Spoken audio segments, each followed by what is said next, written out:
Io sento che l'Occidente possa essere tanto la fortuna, la salvezza, quanto la rovina del mondo.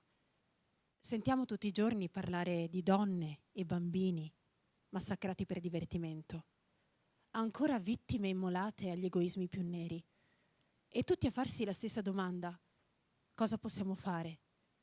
E questo ovviamente è una domanda retorica, perché poi la risposta è sempre la stessa: non c'è niente che possiamo fare.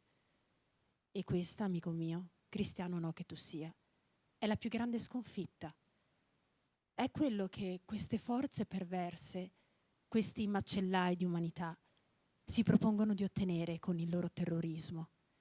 È invece il caso di leggere e gridare fino a far esplodere la coscienza, affinché la coscienza di uno diventi la coscienza di molti. E quando questa coscienza sarà vera, sarà autentica e sarà dilagata, allora nessuna forza potrà resistere. Allora anche le superpotenze dovranno fare marcia indietro. Non temete quelli che vi uccidono il corpo, temete quelli che vi uccidono l'anima. Solo così saremo salvi da tutti i fantasmi, le sopraffazioni, le violenze. Bisogna cambiare mentalità, bisogna convertirsi. Ma cosa vuol dire conversione? È una cosa che nessuno intende, che nessuno pensa e nessuno mette in pratica nella propria vita. Convertirsi vuol dire cambiare mentalità, vuol dire cambiare quello che si pensa e il modo in cui si pensa. Se vuoi incontrare l'altro devi metterti dalla parte degli ultimi, degli umiliati, degli offesi, degli sfruttati. Se davvero vuoi incontrare l'altro, devi metterti dalla parte dei poveri. Bisogna tornare ai fanciulli. I bambini giocano tutti insieme, non guardano il colore della pelle. I fanciulli non tengono conto della differenza di classe o di casta.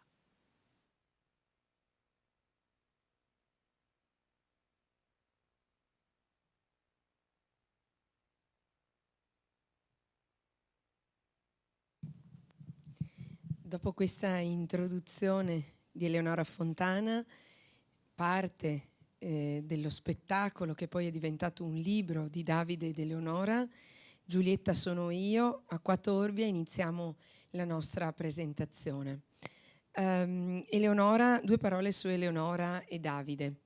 Eleonora è diplomata alla scuola civica d'arte drammatica del Teatro Stabile del Veneto, diretta da Alberto Terrani, ha eseguito master con attori di spicco a livello nazionale, ha frequentato l'Accademia Veneta dello Spettacolo di Vicenza di Teama Teatro, ha frequentato laboratori con i più grandi attori da Gassman a Pennacchi a Terry Parmentier, ha collaborato con la compagnia professionista Teatro della Gran Guardia e poi tanto lavoro. Lavoro nel teatro ma anche nel cinema e nella pubblicità e nel cast della fiction Rai Cacciatori del Cielo e poi attrice protagonista del documentario Rai Una storia imprevista per la regia di Gianfranco Ialongo. È nel cast poi di Padre in figlia, coprotagonista in Oscar di Dennis Dell'Ai e tantissime altre iniziative. Oltretutto Eleonora lavora con i bambini, è formatrice, si occupa di tantissimi progetti, tra i quali appunto la nostra Giulietta sono io a Quatorbia, oltre agli spettacoli ad esempio Turoldo in cammino verso l'altro. È direttrice artistica del progetto Lux Cinema, Cultura e Società di Recoaro Terme. Ho dimenticato sicuramente qualcosa, però mi faceva piacere presentarvi la nostra Eleonora e Davide Peron, che è qui alla mia sinistra, cantautore. La sua canzone La pallottola è l'inno del Veneto di Libera contro le mafie di Don Luigi Ciotti, mentre la canzone Nastela Alpina è la colonna sonora del documentario Rai Una storia imprevista. Ha 6 album all'attivo, ha collaborato con grandi artisti, da Willy Nile ai Nomadi ed Eugenio Finardi a Marco Ferradini ai Mariposa. Intensa attività concertistica, dando vita anche Al conosciuto Mi rifugio in tour, percorso musicale naturalistico estivo a tappe in alcuni rifugi di montagna delle piccole Dolomiti, dove si esibisce regolarmente in acustico. Avanti per tutta una serie di altre iniziative. Da sempre attento alle vite più difficili, è stato il personaggio ritratto in varie trasmissioni radionazionali. Radio Rai 1 lo ha definito un piccolo eroe. Fondamentale è l'incontro tra musica e teatro, che gli ha conferito il riconoscimento ufficiale del Comitato Scientifico della Grande Guerra per 2 spettacoli teatrali musicali sulla Grande Guerra. Con Eleonora Fontana, attrice e compagna di vita, ha dato vita agli spettacoli, girando l'Italia, ha dato vita agli spettacoli che trattano temi sociali dal profondo senso umano, con grande consenso di pubblico e di critica. Autore assieme a Eleonora del libro che oggi presentiamo. A fianco dell'attività di cantautore ha svolto per più di 20 anni il lavoro di educatore e pedagogista in diverse comunità specialistiche. Eleonora è direttrice, Davide è responsabile del progetto Lux Cinema, Cultura e Società di Recoaro Terme. Allora, questi sono i nostri ospiti. Mi verrebbe da dire tanta roba, nel senso che siete davvero 2 persone che hanno fatto della vita artistica, ma anche della trattazione di temi importanti, di temi che toccano la vita delle persone, una ragione professionale ed umana. L'averlo fatto ha reso i vostri spettacoli, i vostri lavori artistici molto più che arte, un messaggio continuo da trasmettere alle generazioni future e a chi di relazioni e di tessitura di sentimenti ha reso piena la propria esistenza. Allora, benvenuti ancora a tutti quanti ad essere qui, anche a coloro che sono collegati sul canale YouTube, alla presentazione di Giulietta Sono io, Acqua Torbia.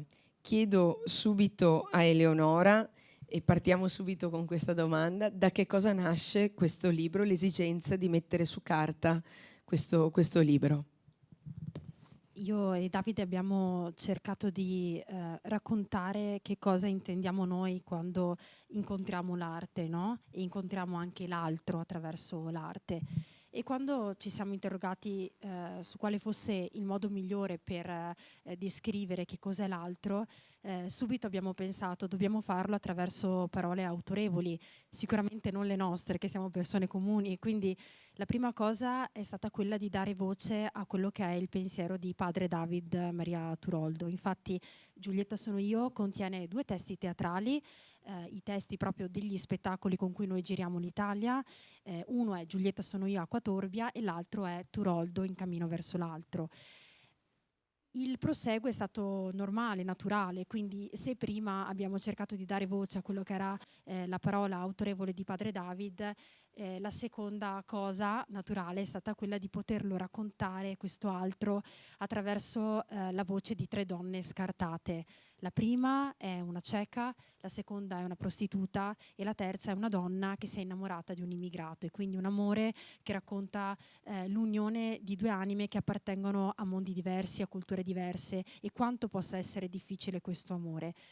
Entrambi i testi sono stati supervisionati da padre Hermes Ronchi, uno dei più grandi teologi viventi che abbiamo in Italia, e per noi è stato anche un regalo il fatto che avesse accettato di scrivere la prefazione del nostro libro, quindi per noi essere qui oggi è davvero un plus, un regalo. Grazie per quello che fate per noi. Proprio di padre Hermes Ronchi è la introduzione a questo testo, e lui scrive: parole e musica nascono dall'urgenza di seminare occhi nuovi nella storia, di guardare il mondo con gli occhi dei poveri e degli scartati, per capire che cosa vale davvero. Guardare con gli occhi degli ultimi, altrimenti non cambierà mai niente. Questa è un'esigenza che oggi trova parole in questo libro, ma che la politica, come dire, dovrebbe avere sempre come faro ultimo, quello di lavorare, costruire, progettare, avendo a che fare e avendo sempre in mente chi la fragilità la vive quotidianamente, per una questione di salute, per una scelta di vita, per una difficoltà difficilmente contrastabile. Allora, perché è importante la voce di questi ultimi, di questi scartati, di coloro che tendenzialmente sono quelli che fanno meno massa critica, meno, si potrebbe dire, pressione e lobby, perché hanno una voce sempre troppo debole. Perché è importante questa voce? Beh, intanto grazie per l'invito, per essere qui, per noi è davvero un onore. Come hai detto, ho lavorato per tanti anni come educatore prima di vivere di musica e ho imparato dagli ultimi, perché alla fine sono quelli che noi pensiamo scartati, quelli che non hanno voce. Ho imparato che in realtà che parla per noi è il giudizio, e questo giudizio è perché noi li vediamo ma non li guardiamo. Guardare, secondo me, significa stare a fianco a loro, in qualche modo indossare le loro scarpe, no? E vivere un po' come loro vivono il mondo. E cos'è che è importante, io ho scoperto, perché sono loro che hanno insegnato a me, non io che ho insegnato a loro, che tutto è importante. Loro danno peso anche alle briciole di pane, perché non hanno niente da perdere, e quindi è tutta un'opportunità. E quindi la vita è una grande opportunità. Se noi, come dire, per incontrare l'altro bisogna mettersi al fianco. A me viene in mente sempre, quando si parla degli ultimi, una domanda che mi è stata fatta da un giornalista di Avvenire, perché all'interno del libro e nel disco c'è la canzone la disobbedienza degli ultimi, io no, dico, perché al contrario del potere agli ultimi importa tutto. Il potere, secondo me, è una questione difficile, scomoda, e che, come dire, è un'opportunità in più per far danni se si guarda il proprio egocentrismo, cosa che gli ultimi non hanno. E quindi, secondo me, l'incontro diventa altruismo, se lo guardiamo in questo modo, e quindi è uno stare bene assieme tutti, non importa qualunque condizione tu sei. Grazie, grazie Davide. Quando tu parli dell'immedesimarsi, nel mettersi nelle scarpe, negli abiti degli altri, viene naturale raggiungere il concetto di cura, che è un altro dei temi importanti di questo testo. Delle volte viene da dire, se non per senso profondo, almeno per furbizia, perché oggi può succedere di doversi prendere cura di qualcuno, ma un domani, ed è il grande tema del sociale, del sociosanitario, dell'attualità politica, potremo essere noi, e saremo sicuramente noi, ad avere bisogno di un'attenzione, di una presenza. Quando parlate di cura nel testo, cosa intendete e qual è il messaggio che volete mandare? Riprende un po' quello che ha già detto Davide, no? Il fatto che padre David ci insegna ad aver cura degli altri, e a partire proprio dagli ultimi. Ci insegna che, come i bambini giocano tutti insieme, non guardano qual è il colore della pelle e danno importanza a tutte le cose, anche alle più piccole, così noi dovremmo usare l'amore verso l'altro per avere cura. Che cosa si intende? Per amore si intende l'accoglienza, il non giudizio, il fatto di vedere una persona e, siccome è distante da me, non la conosco, al posto di erigere un muro, di abbattere questo muro cercando di andare a conoscere quella persona. E l'unico modo per farlo è l'accoglienza, è la condivisione, è cercare di comprendere chi c'è dall'altra parte senza maschere. Quando io amo davvero una persona, amo questa persona per com'è, per i suoi difetti, per le cose che non sono mostrabili in pubblico. E quando arrivo ad amare anche le piccole cose, i piccoli difetti, allora amo davvero la persona per com'è. Grazie Eleonora. Avere raccontato storie di 3 donne in un momento nel quale, come dire, abbiamo visto, vediamo le notizie di cronaca, sappiamo quanto la violenza sia ancora presente nel tessuto sociale e quanto anche la politica debba fare moltissimo per stare accanto a percorsi di tutela, alla rete dei servizi sul territorio. Portare alla ribalta 3 figure che sembrano fragili, ma che in realtà in se stesse hanno percorsi di grande forza, credo sia un grande insegnamento.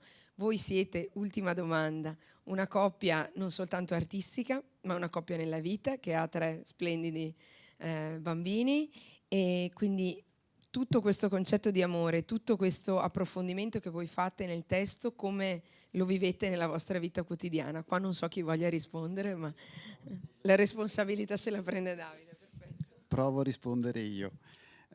Così come nel libro, secondo me, la risposta è sempre qui in questo libro che noi portiamo, perché siamo noi alla fine, no? Perché noi crediamo nel dialogo. Io scrivo canzoni e Leonora scrive le parole recitate, quelle che ha raccolto da Padre Turoldo, che ha raccolto dalla vita delle 3 ragazze, donne che sono raccontate in Giulietta. Questo perché sia le parole recitate sia le parole delle canzoni hanno lo stesso peso, sono identicamente con la stessa dignità. Perché? Perché così come nell'amore non c'è chi ama di più o chi ama di meno, chi è più bravo, chi è meno bravo, chi è più o chi è meno, ma siamo tutti quanti, appunto perché diversi, siamo unici. L'unicità dell'amore è proprio il dialogo tra queste realtà diverse che si accompagnano, che si danno una mano, che si abbracciano. Ecco, e tutto questo è il dialogo, e credo sia questo, come dire, l'unicità nella diversità, che per fortuna c'è. Io ho dato questa risposta. Vuoi aggiungere qualcosa? No, sono pienamente d'accordo. Credo che in tempi di politica spesso gridata, ritrovare lo spazio e il tempo per come dire, dare luce e voce a percorsi di comunicazione come questi possa essere un segnale davvero, davvero importante. Chiudo questo momento di confronto ringraziandovi e citando anche alcune parole di padre Ronchi nella prefazione, proprio perché, come dire, abbiamo parlato di cura, di attenzione all'altro, di diversità e di accoglienza della diversità. È una forte verità, a mio avviso, che quando sentiamo nell'altro il profumo di un cuore libero, in qualche modo ci stiamo mettendo in gioco. Se noi cambiamo poco e male, se non siamo creativi ma sterili, ciò accade perché incontriamo poco e male, o solo chi ci somiglia. Non conosciamo l'arte di incontrare, l'arte dell'accompagnamento, della carezza, della mutua fecondazione. Ecco, credo che se un insegnamento si può trarre da tutto quello che avete scritto, e sono molti in realtà gli spunti, sia proprio quello di avere la voglia e la forza di incontrare il diverso, in tempi nei quali il diverso spesso spaventa, viene strumentalizzato come luogo della paura e spesso viene lasciato appunto ai margini. Grazie per queste parole, grazie per questo testo e per l'attività artistica che da tanti anni regalate al nostro territorio e non solo. In bocca al lupo, so che siete al Parlamento europeo nei prossimi giorni, mi pare che partiate quando? Lunedì, quindi in bocca al lupo anche per la presentazione a Bruxelles e in bocca al lupo per il percorso artistico futuro. Grazie a tutti coloro che sono stati con noi oggi alla presentazione, sia qui in sala che a casa, e arrivederci. Sì.